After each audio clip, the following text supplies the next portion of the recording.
कि अगर हरियाणा में हुड्डा साहब के नेतृत्व में कांग्रेस पार्टी की सरकार बनती है तो 6,000 रुपए पेंशन, बुढ़ापे पेंशन देने का काम करेंगे। हम सबको संगठित होकर इन भाजपा के झूठे लोगों से छुटकारा दिलवाना हो। बीजेपी वालों ने नारा दिया 75 पार और जेजेपी ने नारा दिया जमुना पार, और चुनाव होते ही दोनों बन गए पक्के। और जेपी दलाल जी को भी कहता हूं, आपने तो हमें रेस्ट हाउस से निकाला है, आपको लोहारू से निकालने का काम कर। जेपी दलाल को लोहारू से बाहर करना, और लोहारू का विधायक लोहारू क्षेत्र का होना चाहिए, चाहे वो कहीं का भी।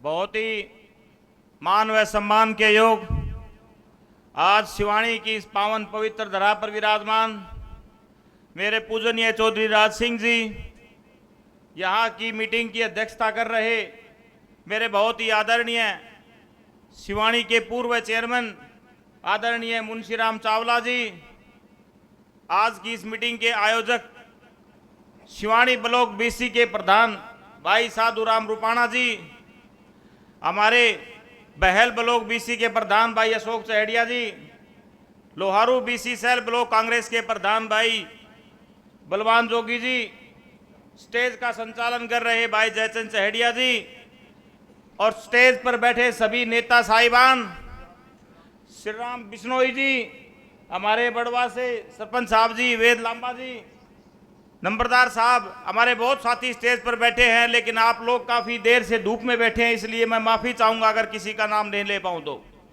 स्टेज पर बैठे सभी नेता साहिबान, मेरे सामने उपस्थित शिवानी के सभी सम्मानित बुजुर्गों, नौजवान साथियों, माताओं, बहनों, और मेरे सामने खड़े नौजवान भाइयों, सबसे पहले तो मैं आज शिवानी के इस हाथ से हाथ जोड़ो सम्मेलन और अपनी कार्यकर्ता मीटिंग में पहुंचने पर आप सबका हार्दिक स्वागत करता हूं, आपका अभिनंदन करता हूं। बुजुर्गों और साथियों, अब हमने पिछले 5-6 दिन पहले जब शिवानी में मीटिंग रखी, क्योंकि आज से तकरीबन 6 महीने पहले हमने कांग्रेस पार्टी ज्वाइन की थी, और कांग्रेस पार्टी ज्वाइन करने के बाद हम आपस में सभी कार्यकर्ता साथी, सभी परिवार के लोग इकट्ठा नहीं हो पाए थे, क्योंकि जब हमने पार्टी ज्वाइन की उस टाइम पे आदमपुर का इलेक्शन था, 1 महीने तक आदमपुर इलेक्शन में रहे। उसके बाद राहुल गांधी जी की भारत जोड़ो यात्रा देश में चल रही थी, जिसको पूरे देश में अपार समर्थन मिल रहा था, और जो राहुल गांधी जी की यात्रा जब हरियाणा में प्रवेश करी तो वो जो राहुल गांधी की आंधी चल रही है वो तूफान का रूप ले चुकी थी, और लाखों लोगों ने फरीदाबाद में राहुल गांधी जी की भारत जोड़ो यात्रा का स्वागत किया था। उस यात्रा का नेतृत्व हमारे युवा नेता, और आज जिन्होंने पूरे हरियाणा प्रदेश में एक जन नेता के रूप में अपनी पहचान बनाई है, भाई दीपेंद्र सिंह हुड्डा जी ने किया था। जब यात्रा अंबाला पहुंची, दीपेंद्र हुड्डा जी ने मुझे कहा कि नरेंद्र, तुमने अभी अभी नई पार्टी ज्वाइन करी है, राहुल गांधी जी अंबाला में पैदल यात्रा कर रहे हैं, मैं उनके साथ चलूंगा, तो आप भी साथ चलना और लोहारू क्षेत्र के युवाओं की बात रखना। दीपेंद्र हुड्डा जी ने मुझे राहुल गांधी जी से मिलवाया, राहुल जी के साथ मुझे पैदल चलने का मौका मिला। राहुल जी ने कहा कि आपके यहाँ भिवानी में, लोहारू में क्या दिक्कत, क्या समस्या क्या है? मैंने कहा सबसे बड़ी समस्या आज हमारे नौजवान भाइयों की।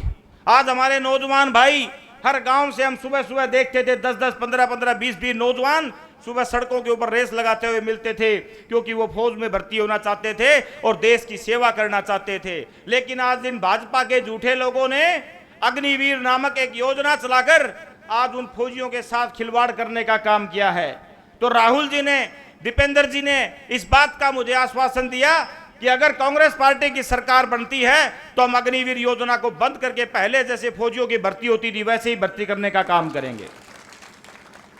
बुजुर्गों साथियों, उसके बाद हाथ से हाथ जोड़ो कार्यक्रम दीपेंद्र हुड्डा जी के नेतृत्व में पूरे हरियाणा प्रदेश में चल पड़े। पूरे हरियाणा प्रदेश में कांग्रेस पार्टी की लहर बन चुकी है।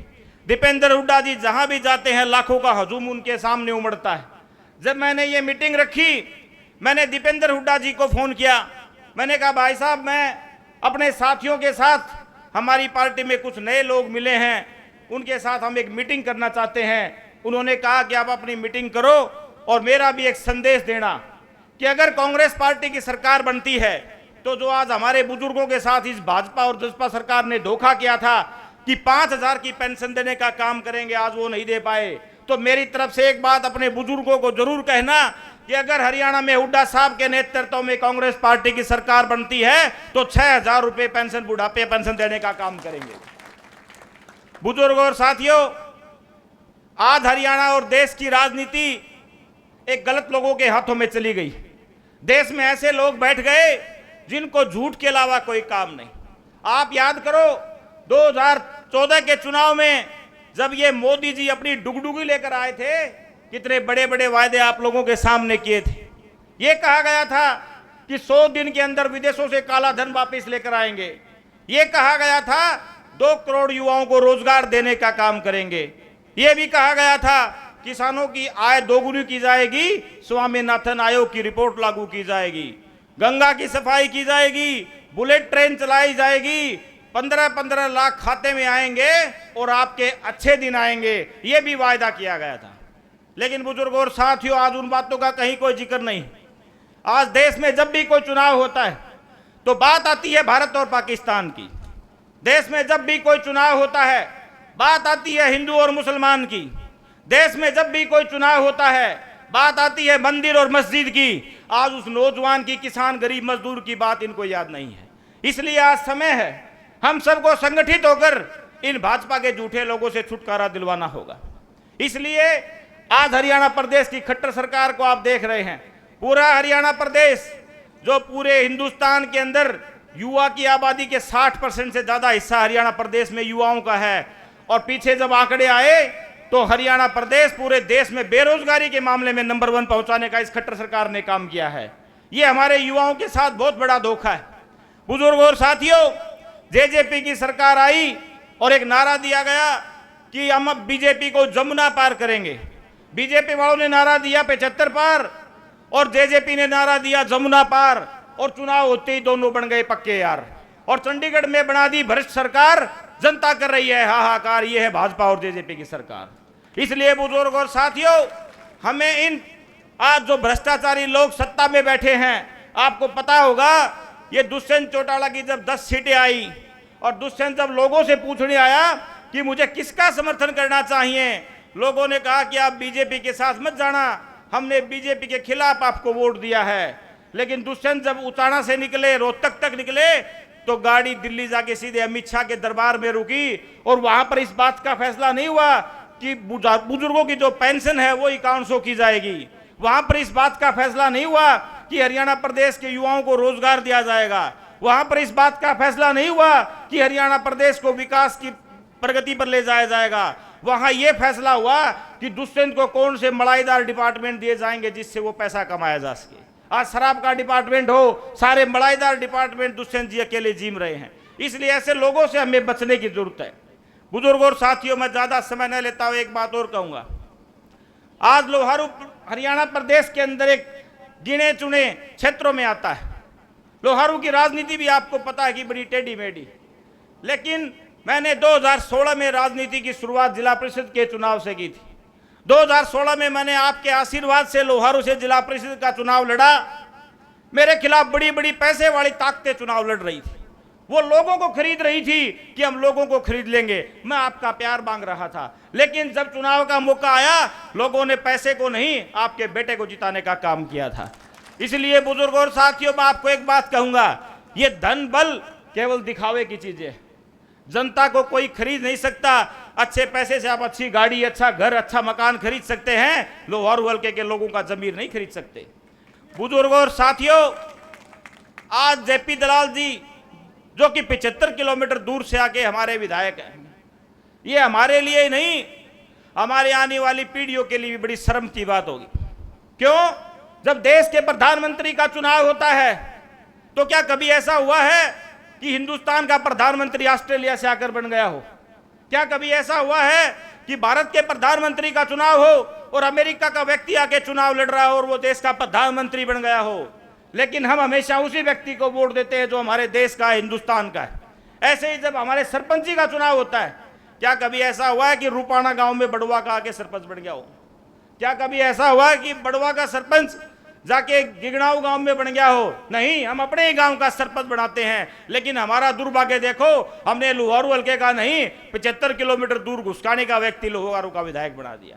ये हमारे लिए बहुत शर्म की बात है। और सबसे बड़ी शर्म की बात मैं आपको बताऊं, हमने जब ये कार्यकर्ता मीटिंग रखी, हमने मीटिंग का स्थान सब लोगों को दिया कि हम पीडब्ल्यूडी रेस्ट हाउस में मीटिंग कर रहे हैं, लेकिन हमने परमिशन भी ली, सब लोगों को आपको भी बताया गया कि रेस्ट हाउस आना है, लेकिन जेपी दलाल जी को हजम नहीं हो पाई। वो पहले ही बौखलाहट हो गई उनको।